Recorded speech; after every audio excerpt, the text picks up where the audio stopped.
Ayollar pensiyaga chiqqandan keyin 20 yil yashab beryapti. Erkaklar pensiyaga chiqqandan keyin 15 yil yashab beryapti. Va bu davlatga katta yuk. Chunki bu degani pensiyaga chiqqaningizdan keyin sizga o'lguncha pensiya to'lanishi kerak deganda.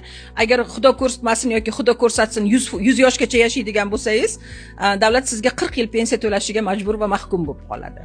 Videoni ko'rdinglar? Sizlarning munosabatinglarni kommentariyada kutib qolaman. Shundoq Eron Respublikasi, Afg'oniston Respublikasiga yordam bergan, insonparvarlik yordamlarini bergan, Qozog'iston Respublikasiga masjid qurib bergan shundoq bir buyuk katta davlatimizga nafaqaxo'rlar ortiqcha yuk ekan. Prezidentimiz har doim aytadilar, nuroniylarni, qariyalarni duosini olish kerak, ularni e'zozlash kerak degan bir gapni ko'p marta takrorlaydilar. Endi bilmadim, men bu ayol qaramaydimi, yo u pastanni yosh bo'laman deb o'ylaydimi? Pastanni bo'laman shunaqa qovunchi yuradigan professor ayollardan bo'lsa kerak. Salomat bo'linglar. Fikringlarni kommentariyga yozib beringlar.